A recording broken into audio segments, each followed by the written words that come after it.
চলো, অনেকদিন পর তোমাদের সাথে আজকে একটা স্পেশাল ব্লগ শেয়ার করি। স্পেশাল বললাম কেন? কারণ অনেকদিন পর আমি বাড়িতে যাচ্ছি। আর জানোই তো, বাড়িতে যাওয়ার কিন্তু আনন্দই আলাদা। সে যে কি এক আলাদা অনুভূতি, সে আর তোমাদেরকে বলে বোঝাতে পারবো না। বাড়ি যাব বলে আগের দিন রাতে কিন্তু একটুও ঘুমোতে পারিনি।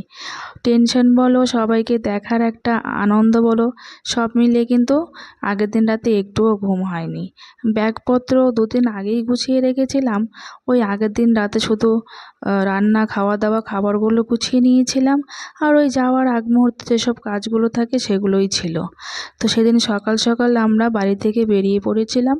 ওই 6টা নাগাদ, 6টা কি 6:30 নাগাদ আমরা বাড়ি থেকে বেরিয়ে পড়েছিলাম। কারণ আমার ট্রেন ছিল বর্ধমান স্টেশন থেকে।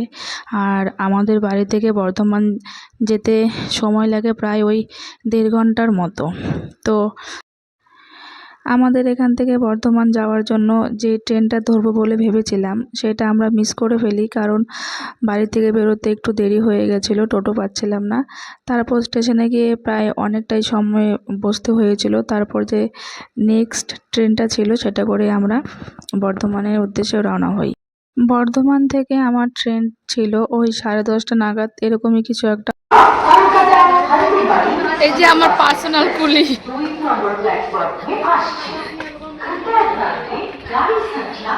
একটা, দুটো, তিনটে ব্যাগ।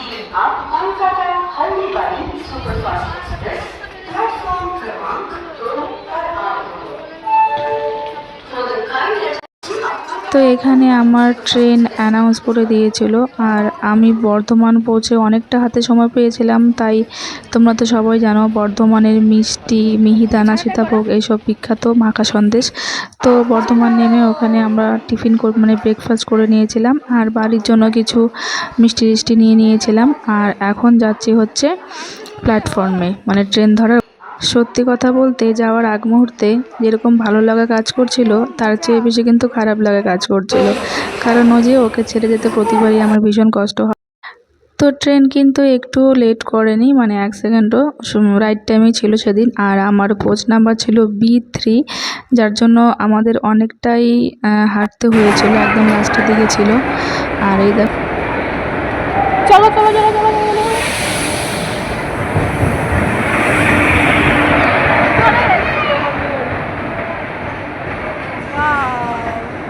আমি তোমাকে ছেড়ে চলে গেছি। কেমন ফিলিংস বলো? ভালো লাগছে? আগে ভালো বলতে গিয়ে এখন বলতে খারাপ। প্লিজ তুমি শেয়ার না, পার্সোনাল কুলি। চলো। তো আমি ওকে জিজ্ঞেস করেছি যে আমি তো চলেছি, তোমার কেমন লাগছে? ও বলছে ভালো। আসলে ও অন্যমনস্ক ছিল, কথাটা বুঝতে পারিনি, শুনতে পারিনি। তারপর বলছে না না, খারাপ লাগছে। আসলে মানে সত্যি কথা বলতে বউকে মোটামুটি সবাই ভয় পায়। তো এখানে তো আমি ট্রেনে উঠে গেছি। আর ও ট্রেন ছাড়া অপেক্ষা করছিল। আর ট্রেন ছাড়ার আগে ও আমাকে জ্ঞান দিচ্ছিল, বলছিল তুমি প্রথমে ঢুকেই কিন্তু লাগেজগুলোকে সেট করে নেবে। তাই আমি বলছি আচ্ছা ঠিক আছে, আমি এতবার একা একা জার্নি করেছি বা করি, আমি এখন সব কিছু বুঝে গেছি। আমার বারবার না করা সত্ত্বেও কিন্তু ও উঠে আবার লাগেজগুলো ঠিকঠাক করে সেট করে দেয়। তারপর ও আমাকে ট্রেনে তুলে দিয়ে চলে গেছিলো কলকাতা, কারণ সেদিন ছুটি ছিল। আর যেহেতু আমি বাড়িতেও নেই, একা একা বাড়িতে বসে কী করবে, তাই আমি বললাম চলে যাও বাড়িতে, কালকে সকালে এসে ডিউটি জয়েন করবে।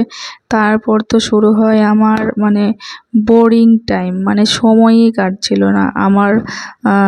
বার্থ ছিল সাইড লোয়ার, বার্থটা ভালোই পেয়েছি, মানে ইচ্ছা করে এরকম বার্থ খুঁজে টিকিটটা কেটেছি। তারপর এখানে আমি লাঞ্চ করে নিয়েছিলাম ওই 1:30 নাগাদ।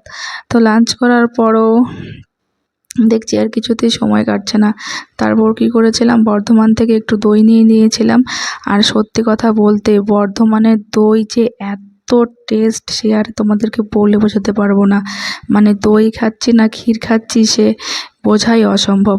আর এখানে দেখো মানে কখন যে ফারাক্কা ব্রিজ ক্রস করে গেছি বুঝতেই পারিনি। প্রথমে বোর লাগছিল, তারপর আর বোর লাগছিল না। আর এই সময়টা দেখো মানে সূর্যাস্তের সময়, কি সুন্দর একটা মিষ্টি রোদ পড়ছে, কি মানে চকচক করছে, খুব ভালো লাগছিল।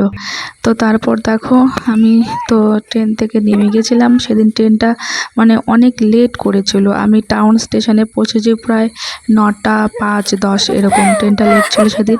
আর বাড়ি পৌঁছে তো আমি মানে একদম মানে কি বলবো, শুধু আদর আর আদর। কতদিন পর ওদের দেখলাম, ওদের জন্যই আমার বারবার ছুটে যাওয়া। এত ভালোবাসা কোথায় রাখি বলো তো? এরকম ভালোবাসা পেলে ইচ্ছে করে না বারবার মানুষ হয়ে জন্মাই। সে যে কি ভালোবাসা তোমাদেরকে বলে আর বোঝাতে পারবো না। এই ভালোবাসার কোনো ভাগ হয় না। জানো, আমার অপেক্ষা করতে করতে আমার মা আর আমার এই ছানাগুলো প্রায় 1 থেকে 1.5 ঘন্টা রাস্তায় কিন্তু অপেক্ষা করেছে আমার জন্য। মানে ওদেরকে পেয়ে আমি যতটা খুশি, ওরাও কিন্তু আমাকে পেয়ে তার চেয়েও